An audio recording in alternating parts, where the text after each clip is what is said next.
Bueno, en esta sección vamos a hablar acerca del tema timbre. El timbre es un elemento característico del sonido que nos permite distinguir acústicamente una fuente sonora de otra. Como vimos en la sección anterior, que hablaba de intensidad, el timbre está determinado a partir del contenido armónico de un sonido y las intensidades relativas de cada uno de estos armónicos. Ahora bien, si nos referimos al diagrama básico de un sintetizador, como podría ser el siguiente, que está representado por el Minimoog, la fuente principal para la producción, tenemos dos fuentes principales para la producción de sonidos y sus timbres característicos, digamos. El VCO es la fuente que nos va a permitir sintetizar sonidos tonales, es decir, sonidos de tono definido. Por otra parte, el generador de ruido es otra fuente que se utiliza para sintetizar sonidos sin tono definido. Y en este caso podemos distinguir entre dos tipos de ruidos, el ruido blanco del ruido rosa.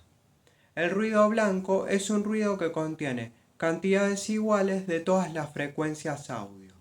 Como cada octava sucesiva, digamos, contiene el doble del número de frecuencias que la octava inmediata anterior, en el sonido habrá un mayor predominio de las frecuencias altas, y esto le otorga al sonido resultante una característica silbante.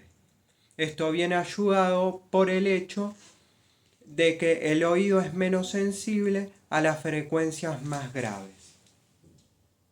La sonoridad del ruido blanco es la siguiente.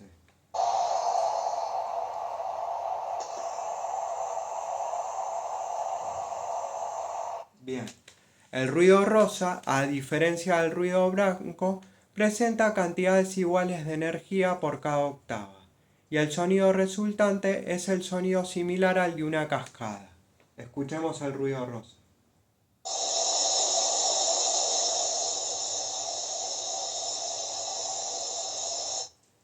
La diferencia principal entre ambos ruidos es que el ruido blanco presenta mayor cantidades de frecuencias altas con respecto al ruido rosa. Ahora bien, volviendo sobre el diagrama básico de un sintetizador, tenemos la fuente para el control de las variaciones tímbricas, que es el filtro, ¿no? El filtro controlado por tensión o VCF. ¿Cuál es la característica principal de un filtro? Es que permite modificar el contenido armónico de un sonido al recortar o sustraer diferentes frecuencias. Y el resultado van a ser variaciones tímbricas. Por ejemplo, si yo toco un sonido y muevo el potenciómetro del filtro,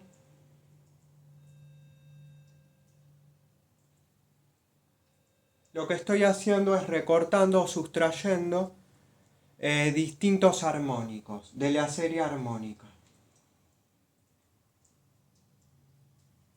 Y por eso la consecuencia sonora, digamos, ¿no?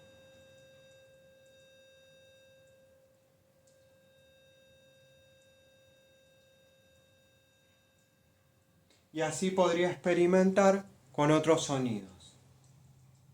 Este potenciómetro está referido a la frecuencia de corte. Bueno, para determinar las características de un filtro, podemos presentar el siguiente gráfico, que es el gráfico de respuesta en frecuencia de un filtro. Este gráfico pertenece a un filtro pasabajo, ¿no? Tenemos 4 tipos de filtros diferentes que podemos encontrar. El filtro pasabajo, que deja pasar las frecuencias bajas, el pasalto, que deja pasar las frecuencias altas, el filtro pasabanda, que deja pasar una banda o grupo de frecuencias, y el de eliminación de banda, que elimina una banda o un grupo de frecuencias. En este caso, tenemos el gráfico de respuesta en frecuencia para un filtro pasabajo. Podemos determinar así las características de este filtro. La frecuencia de corte, que es esa, es la frecuencia que determina una variación respecto al nivel normal de salida del filtro de menos 3 decibeles. Por eso, a partir de la frecuencia de corte, se produce una pendiente. La pendiente del filtro también es importante porque afecta los niveles relativos de las frecuencias por encima de la frecuencia de corte. En este caso, tenemos la pendiente de este filtro es de menos 12 decibeles por octava. Eso significa que habrá una variación en el nivel de salida de ese filtro de menos 12 decibeles por octava. Por ejemplo, para una frecuencia de 1000 Hz corresponde un nivel de salida de menos 20. Y para 2000 Hz, o sea la octava, el nivel de salida será de menos 32 decibeles. Bien. Ahora bien, si en este caso, por ejemplo, en esta gráfica tenemos el espectro armónico de una onda tipo diente de sierra y el efecto que producirá el paso de esta onda por un filtro pasa abajo. En este caso, el armónico que no se ve afectado es el primer armónico o fundamental. Todo el resto de los demás armónicos se verán afectados en mayor o menor medida. Eso dependerá, como dijimos, de la frecuencia de corte y de la pendiente del filtro. Como es de suponer, el resultado es que se produce una variación tímbrica y un cambio de la forma de onda con respecto a la onda original.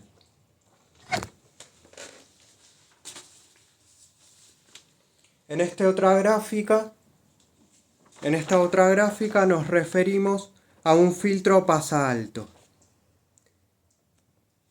El gráfico superior corresponde a la respuesta de frecuencia de ese filtro pasa alto, donde se determina la frecuencia de corte, alrededor de 770 Hz.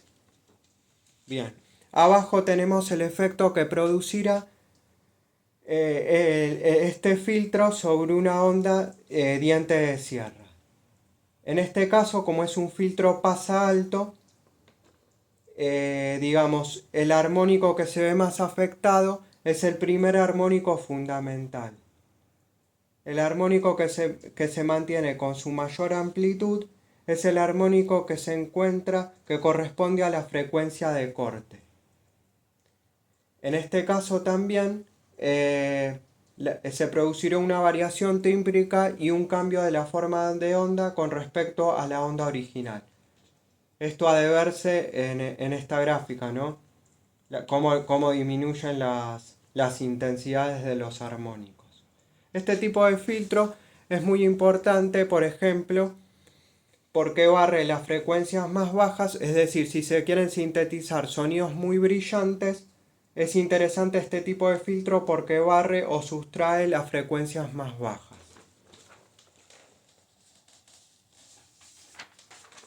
En el siguiente ejemplo encontramos un filtro pasabanda que deja pasar una banda o grupo de frecuencias.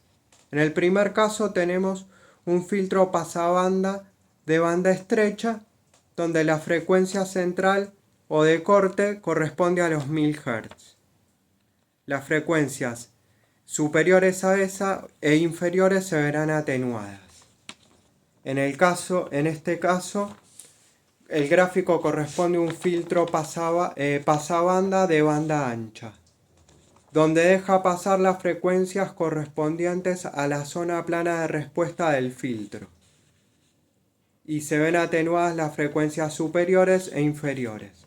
Para obtener un filtro de este tipo, podemos conectar en serie un filtro pasa bajo y un filtro pasa alto. Si yo modifico el orden de los filtros, el resultado no varía. Se obtiene de igual manera un filtro pasabanda. Bien. Ahora vamos a referirnos Ahora vamos a referirnos al tema de la resonancia en los filtros. Para abordar este tema, tenemos que hablar primero de la realimentación. En música electrónica, la realimentación es la alimentación de una parte de la señal de salida de un aparato a la entrada de ese mismo aparato. El resultado dependerá de si la realimentación es positiva o si esa realimentación es negativa.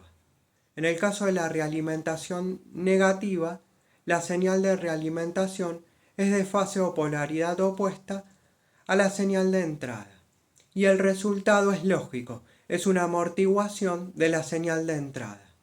Muchos amplificadores de audio, por ejemplo, utilizan internamente la realimentación negativa para eliminar el ruido de fondo o la distorsión que se produce en el circuito del amplificador y de esta manera mejorar la reproducción del audio.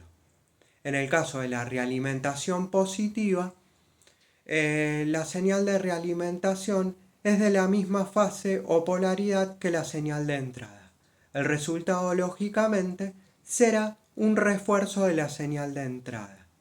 Puede suceder que si se refuerza mucho la señal de entrada a través de esa realimentación, se produzca una autooscilación. El ejemplo típico es el chillido, por ejemplo, que produce un sistema microfónico.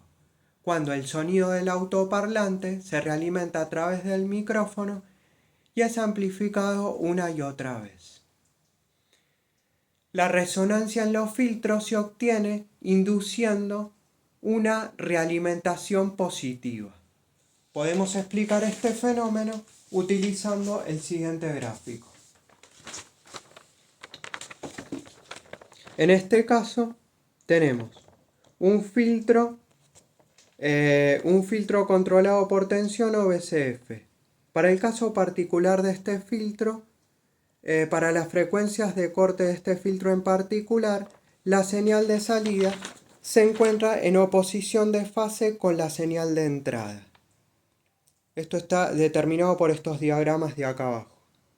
Lo que hace el inversor es invertir la forma de onda, de manera que la señal de salida esté en fase con la señal de entrada, y así se produzca la realimentación positiva.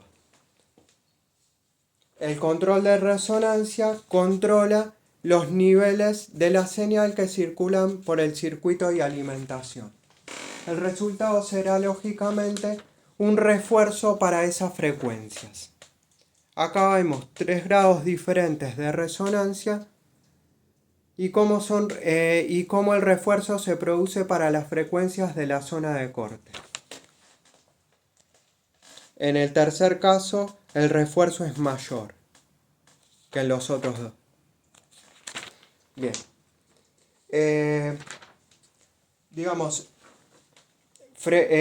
La situación será diferente para la situación de fase será diferente para frecuencias diferentes. Por ejemplo, frecuencias ubicadas por debajo de la frecuencia de corte, para las frecuencias ubicadas por debajo de la zona de corte, la señal de salida se encuentra en la misma fase que la señal de entrada. Entonces el inversor, al invertir la onda, provoca una realimentación negativa. El resultado será el siguiente. Solo se ven reforzadas la frecuencia de corte y el resto de las frecuencias se ven amortiguadas, ¿sí? O atenuadas. Por eso la salida del filtro se corresponderá con la frecuencia de corte. Lo que es interesante de este fenómeno de la resonancia es poder establecer la siguiente analogía. Por ejemplo, en capítulos anteriores hemos visto que la resonancia es la capacidad que presenta un cuerpo de poder vibrar a su frecuencia natural, por los impulsos recibidos por otro cuerpo o sistema vibratorio vibrando a esa misma frecuencia. De forma análoga, lo mismo sucede con la resonancia en los filtros. El filtro reacciona a los impulsos recibidos por las ondas en la entrada de ese filtro. Este fenómeno recibe el nombre de ondulación. Y a esto se debe, como hemos visto, esos refuerzos y esas atenuaciones en el nivel de salida de la señal. Por ejemplo, acá encontramos una onda cuadrada y esos refuerzos y atenuaciones que produciría su paso a través de un filtro.